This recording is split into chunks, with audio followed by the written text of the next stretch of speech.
La famille Addams a fait ses débuts sur ABC le 18 septembre 1964. Elle a duré 2 saisons. Elle était adaptée des dessins que Charles Addams publiait dans The New Yorker depuis les années 30. Une famille à l'allure gothique, parfaitement à l'aise avec le macabre, sans la moindre idée que le reste du monde la trouvait inquiétante.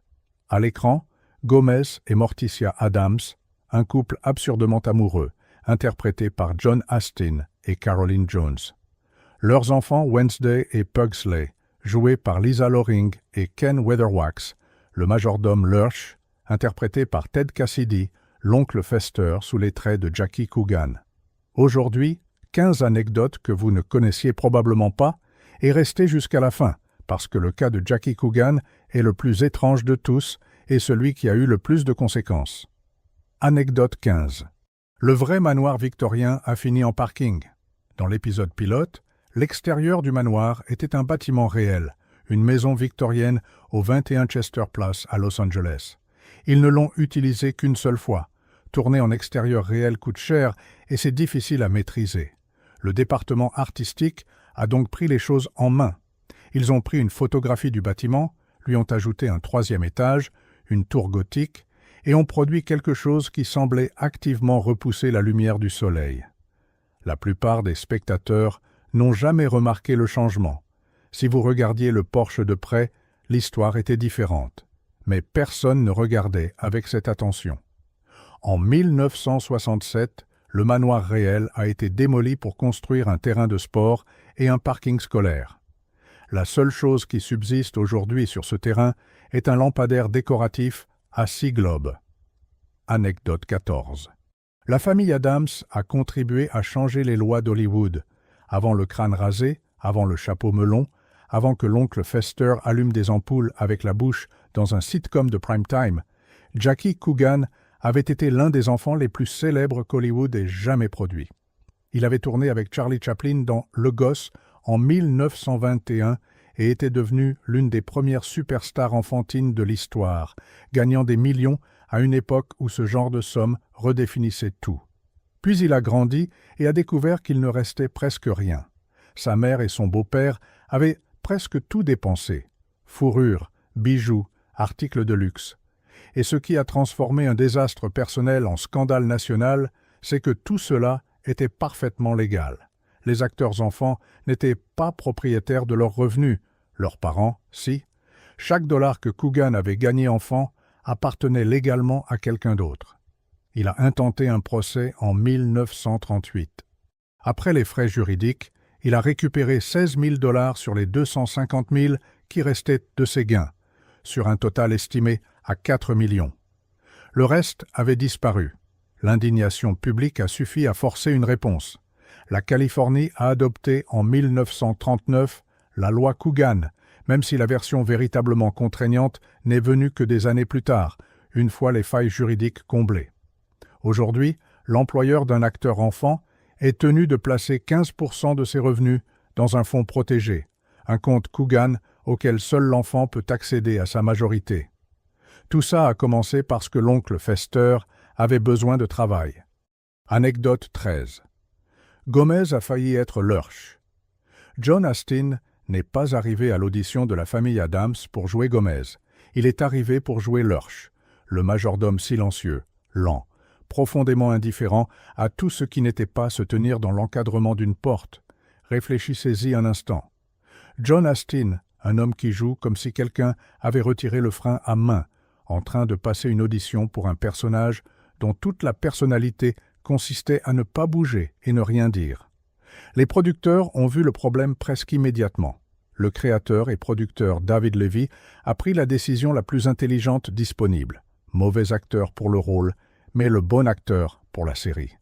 Ils lui ont proposé Gomez. Le personnage n'était pas encore tout à fait défini, ce qui s'est révélé être la meilleure des solutions. Levy lui a donné carte blanche et Astin l'a construit de zéro. L'énergie maniaque, le rythme frénétique, la dévotion presque explosive envers Morticia, rien de tout ça n'était écrit à l'avance. C'est lui qui l'a apporté. Le contraste qui en a résulté était exactement ce dont la série avait besoin. Gomez, bruyant, rapide, fonctionnant à une fréquence légèrement dangereuse, Pour les objets à proximité, Lurch, lent, silencieux, se déplaçant comme quelqu'un qui n'a nulle part où aller et n'a pas de sentiment fort à ce sujet. Anecdote 12. Lurch n'avait pas de réplique, jusqu'à ce qu'il en décide autrement. Quand Ted Cassidy a été engagé pour jouer Lurch, le personnage avait exactement une fonction. Être là, être immense, ne rien dire. Lurch était une présence de fond, un décor avec un pouls qui apparaissait quand on le sonnait et disparaissait à nouveau dans les ombres sans prononcer une syllabe. Ça a duré jusqu'au pilote. La famille a sonné le gong. Lurch est apparu, et Cassidy a pris une décision en une fraction de seconde. Il a ouvert la bouche. Ce qui en est sorti, c'était 2 mots, prononcés d'une voix qui semblait avoir mis un certain temps à remonter depuis quelque part sous le plancher. Le plateau entier a craqué, l'équipe, les producteurs, tout le monde. Il était immédiatement évident que garder cette voix sous silence pendant toute une série aurait été un vrai gâchis. Les scénaristes ont réécrit le personnage sur le champ. 2 mots improvisés, et Lurch n'a plus jamais fait tapisserie. Anecdote 11. La mascotte de la famille exigeait un protocole de sécurité. Kitty Cat, le lion mascotte des Addams, était un ancien lion de cirque introduit sur le plateau d'un sitcom de prime time, comme si c'était là une décision de production parfaitement ordinaire. Un dresseur était présent en permanence, ce qui est le genre de phrase qui semble rassurante jusqu'à ce qu'on se rappelle que la raison pour laquelle on a besoin d'un dresseur à plein temps sur un plateau de comédie, c'est qu'il y a un lion sur le plateau de comédie. Lisa Loring et Ken Weatherwax, qui jouaient Wednesday et Pugsley, avaient l'interdiction d'être sur le plateau quand l'animal était présent. La règle était simple. Vous n'entrez pas aujourd'hui. Et le mieux dans tout ça, la plupart de ce que le public voyait à l'écran étaient des images d'archives. Les mêmes plans du lion descendant les escaliers ou grognant face à la caméra revenaient épisode après épisode. Le membre de la distribution le plus compliqué à gérer avait également la charge de travail la plus légère. Kitty Cat était à tous égards le membre le plus approprié de la famille Addams. Anecdote 10. Le générique le plus reconnaissable de la télé a été enregistré presque gratuitement. Ces claquements de doigts et cette harmonie chorale du générique des Addams sonnent comme au moins 4 ou 5 personnes. C'était une seule et même personne. Le compositeur Vic Mizzy est arrivé au studio et a découvert que la société de production Filmways ne paierait pas de choriste. Alors il a enregistré sa propre voix, puis l'a réenregistrée. Et encore une fois. Et une 4e fois. 4 couches de lui-même, jusqu'à obtenir un chœur construit entièrement à coups d'entêtement et de pistes superposées. Ted Cassidy a ajouté les commentaires pince sans rire, ensorcelantes, délicieuses, parfaites, avec cette voix qui semblait venir de sous le sol. La harpe était un choix délibéré, un instrument qui porte en lui l'énergie spécifique d'un château où personne n'a été heureux depuis 3 siècles. Mizzy s'est rendu personnellement sur le plateau pour diriger tout le casting sur la façon d'exécuter exactement les claquements pour le générique d'ouverture. Il avait des idées précises. Gomez et Morticia devaient avoir l'air complètement indifférents en claquant des doigts, ce qui est probablement la direction d'acteur la plus cohérente avec un personnage qu'on n'ait jamais donné sur un plateau de télévision. Le refus de Filmways de payer des choristes a rendu le résultat considérablement meilleur. Mizzy disait que le générique lui avait payé une maison à Bel-Air. Anecdote 9. La maison la plus effrayante de la télévision était rose. Le manoir des Addams semblait avoir été plongé dans les ombres et les toiles d'araignée pendant des décennies. En réalité, il était rose. La télévision en noir et blanc posait un problème précis. Les couleurs sombres s'amalgamaient à l'écran. Les noirs se transformaient en soupe visuelle. Le département artistique a donc construit une maison hantée avec des murs roses, des tons rouges et turquoises. Une palette de couleurs que Morticia Addams aurait personnellement mis le feu. À l'écran, ça donnait un mélange d'ombres riches et de perfection gothique. Le maquillage suivait la même logique. Les maquilleurs utilisaient des teintes vertes, violettes et marron pour éviter que les visages ne blanchissent sous les projecteurs. Morticia paraissait pâle et élégante sur votre téléviseur alors qu'elle portait un maquillage qui, en vrai, aurait arrêté une conversation nette. Et le manoir n'a pas été construit de toutes pièces. Des parties du décor venaient directement du film L'indomptable Molly Brown de 1964. La MGM a pillé ses propres entrepôts à la recherche de tout ce qui avait la bonne ambiance. Accessoires vieillis, meubles récupérés, taxidermie aléatoire. Si ça avait la bonne vibration, ça entrait. La maison la plus inquiétante de la télévision des années 60 a été construite sur le principe que personne ne le découvrirait jamais. 60 ans plus tard, c'est encore vrai. Pour la plupart, c'est encore vrai pour la plupart des gens. Anecdote 8. Les personnages n'ont pas eu de nom jusqu'au dernier moment. Gomez, Morticia, Pugsley. Certains des noms les plus reconnaissables de l'histoire de la télévision, et aucun d'eux n'existait avant que quelqu'un soit contraint de s'asseoir pour les inventer. Charles Addams avait passé des décennies à dessiner cette famille pour The New Yorker, sans donner de nom à personne. Des êtres gothiques, vaguement inquiétants et entièrement anonymes. Les dessins, en une seule image, ne nécessitaient pas de présentation, donc personne n'en a reçu. Le changement est venu par étapes. Morticia et Wednesday ont été nommés en premier pour une collection de poupées sous licence en 1962. Morticia vient directement de Morticia, funèbre. La subtilité n'était pas au programme. Wednesday vient d'une comptine anglaise, Wednesday's Child is full of woe. Toute la personnalité du personnage en 5 mots. Gomez et Pugsley ont dû attendre que la série entre en développement 2 ans plus tard. Pour Gomez, Addams avait une préférence, Repelli de repellant. La décision finale revint à John Astin, qui a regardé les 2 options et a pris la bonne. Pugsley devait s'appeler Pubert, mais la censure d'ABC l'a tué immédiatement. Et le nom de famille fut un accident. Addams était la signature du créateur sur les dessins originaux. Il est devenu le nom de famille parce que la série avait besoin d'un titre. Anecdote 7. Un acteur jouait 2 personnages en secret et menait une expérience sur le public pendant ce temps. La chose était déjà en elle-même l'une des décisions créatives les plus étranges de la télévision des années 60. Une main désincarnée vivant dans des tiroirs et des compartiments de murs, traitée par toute la famille comme un arrangement domestique parfaitement raisonnable. Puis Ted Cassidy a décidé de rendre ça encore plus bizarre. La chose a commencé la série en étant droitière. Ensuite, sans prévenir, Cassidy a commencé à alterner, main droite, main gauche, et retour, juste pour voir si quelqu'un dans le public faisait suffisamment attention. La plupart ne le faisaient pas.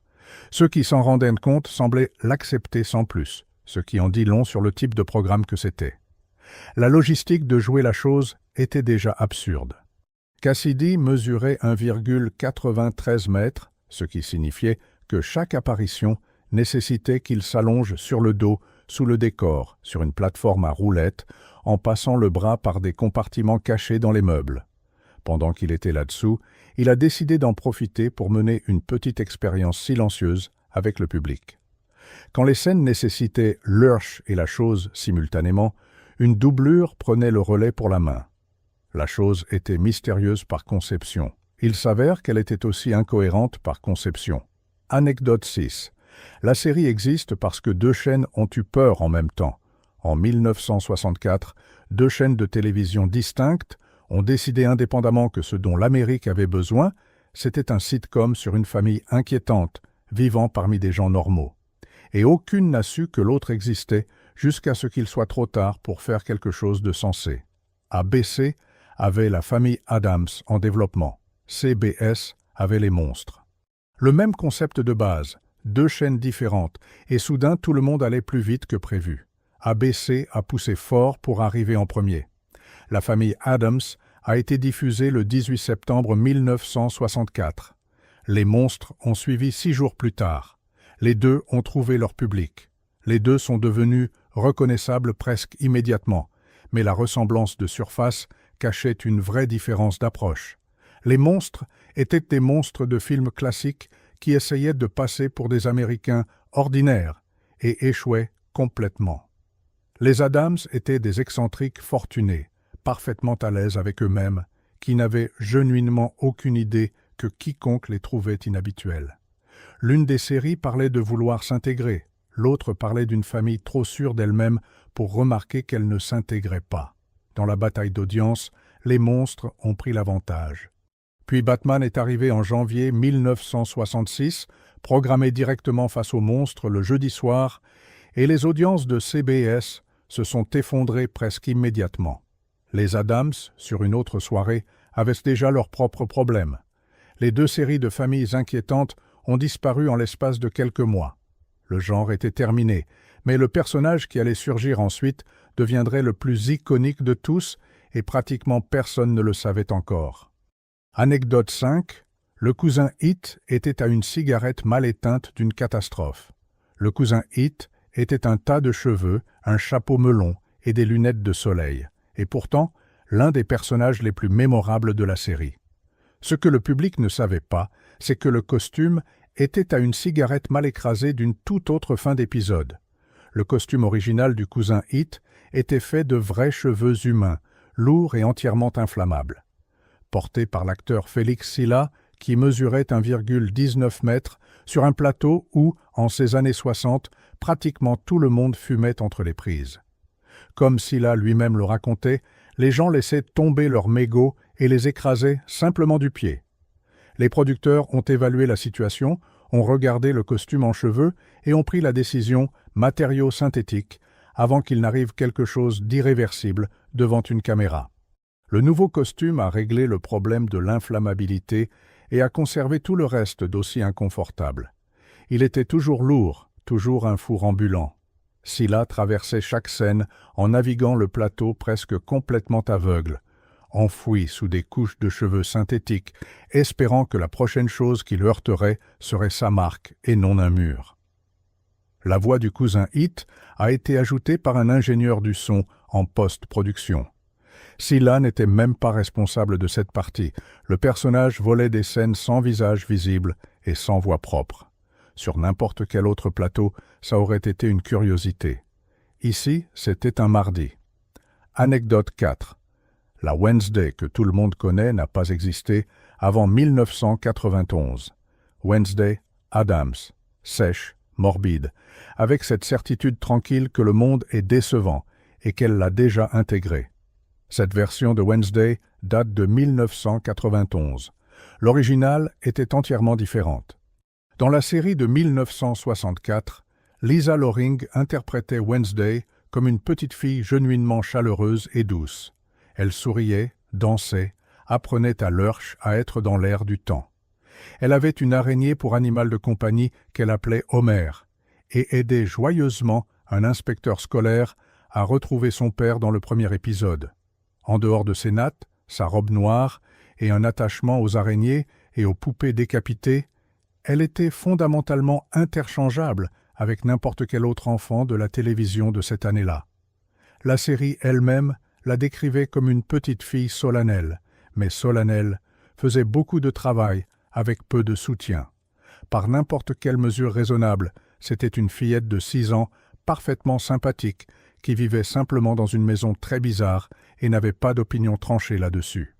Puis est arrivé le film de 1991, Christina Ricci, et Wednesday Addams est devenue quelqu'un d'autre, froide, calculatrice, sèche, d'une manière qui suggérait qu'elle avait évalué plusieurs scénarios et les avait tous trouvés également sans intérêt. Cette version était si convaincante que chaque Wednesday ultérieure a été construite sur le modèle de Ricci, y compris celle de Jenna Ortega dans la série Netflix. Ortega a dit qu'elle avait spécifiquement étudié le jeu de Loring pour s'en inspirer, ce qui est un joli détail, vu le chemin parcouru par le personnage depuis là où Loring l'avait laissé. La Wednesday, que le monde considère comme l'original, est en réalité le 3e acte d'un personnage qui a passé ses 27 premières années à être, contre toute attente, d'une gaieté désarmante. Anecdote 3. L'oncle Fester a construit son propre personnage après avoir été recalé. La première audition de Jackie Coogan pour le rôle de l'oncle Fester ne s'était pas bien passée. Les producteurs l'avaient regardé et décidé qu'il n'était pas assez bizarre pour le rôle, ce qui, vu le niveau de concurrence, était une remarque plutôt décourageante. Coogan est rentré chez lui et a pris les choses en main. Il s'est rasé la tête, les sourcils. Il a aussi construit le look entier depuis zéro, en travaillant directement à partir des dessins originaux de Charles Addams, sans l'aide du département costume. Les autres acteurs qui avaient auditionné étaient arrivés avec des crânes chauves en latex et des sourcils épilés à la cire, une version prudente, réversible de l'engagement. Coogan l'a simplement fait. Puis il s'est assis devant son miroir pour se faire le maquillage. Sa femme a vu la transformation complète et s'est mise à pleurer. Ensuite, il est retourné à l'audition. Il est entré entièrement transformé, irradiant l'énergie spécifique de quelqu'un qui n'avait pas eu une journée normale depuis l'administration Eisenhower. Les producteurs n'avaient rien à dire. Le personnage se tenait devant eux. L'homme à qui l'on avait dit qu'il n'était pas assez bizarre avait créé à lui seul toute l'identité visuelle du personnage. Il est revenu selon ses propres termes et est reparti avec le rôle. Anecdote 2. La série a connu un tel succès qu'on l'a interdite. Quand la famille Addams est devenue un phénomène, The New Yorker, la revue qui publiait les dessins de Charles Addams depuis les années 30, a regardé ce qu'ABC diffusait désormais et a pris une décision. Il ne voulait rien avoir à faire avec ça. Le rédacteur en chef William Shawn a interdit tout contenu lié à la famille Addams dans les pages de la revue. La raison allait au-delà de la popularité. C'était une question de standing. Shawn estimait qu'un sitcom de grande diffusion était un art mineur, et The New Yorker n'avait aucun intérêt à être associé à des personnages que tout le monde pouvait désormais voir. La revue, qui avait discrètement défendu cette famille étrange pendant des décennies, a tracé une ligne très ferme, au moment précis où cette famille s'était vue offrir son propre générique musical. L'interdiction a duré 23 ans. Addams a continué à publier dans The New Yorker tout au long de cette période. Le même artiste, la même sensibilité, les mêmes pages, juste pas ces personnages-là, même s'il a trouvé des moyens de contourner l'interdiction en les glissant dans le fond d'autres dessins. Un dessin de métro de 1979 montre l'oncle Fester et la grand-mère dans le wagon, si vous savez où regarder. Addams a fini par amèrement ressentir la chose et a décrit en privé la revue comme ayant renié sa famille. L'interdiction a finalement été levée en 1987 quand Shawn a quitté ses fonctions. La famille est revenue dans les pages qu'il avait fait naître. Charles Addams est mort l'année suivante. La famille Addams a passé toute son existence à être trop bizarre pour les gens ordinaires et trop populaire pour les gens raffinés. Elle n'a jamais appartenu à aucun camp, ce qui, si on y réfléchit, est parfaitement cohérent avec la marque. Mais ce que personne ne vous a jamais raconté, c'est ce qui se passait chaque matin avant que la caméra commence à tourner. Anecdote 1. La glisse de Morticia avait une explication très inconfortable. Caroline Jones faisait paraître Morticia parfaitement naturelle, glissant à travers chaque scène sans hâte, comme si elle était simplement née ainsi. La réalité était considérablement moins confortable. Chaque matin, avant qu'un seul plan soit tourné, tout commençait par la perruque. Ses cheveux noirs étaient une pièce entière confectionnée à la main depuis zéro, chaque jour. Ensuite le maquillage, la même palette de couleurs qui en vrai ressemblait à de l'art abstrait et à l'écran donnait une perfection gothique. Rien que ça engloutissait une bonne partie de la matinée. Et puis venait la robe. C'était une hobble dress, une robe ajustée jusqu'à la restriction physique délibérée, conçue spécifiquement pour limiter les mouvements. Une fois dedans, le département costume avait pris toutes les décisions à sa place, des pas petits et contrôlés parce que la robe ne lui laissait pas d'autre choix. L'équipe a dû coudre du velcro dans le dos juste pour qu'elle puisse se déplacer entre les prises. Au bout de chaque journée de tournage, l'enlever prenait une vingtaine de minutes. Ce glissement doux et presque surnaturel avec lequel Morticia traversait chaque pièce, celui qui a été imité dans chaque version du personnage depuis lors, celui qui a fait d'elle l'un des icônes visuelles les plus reconnaissables de l'histoire de la télévision américaine, le costume ne lui donnait pas d'autre option. Et c'est comme ça que tout fonctionnait dans ce manoir. Ce qui semblait sans effort depuis l'extérieur, c'était de l'intérieur. 2 heures dans le fauteuil de maquillage, du velcro cousu à la main, une ancienne star enfantine qui avait dû tout poursuivre en justice pour récupérer le peu qui restait de sa fortune et un dresseur de lions au cas où. Voilà la famille Addams. 15 anecdotes et toutes pointent dans la même direction.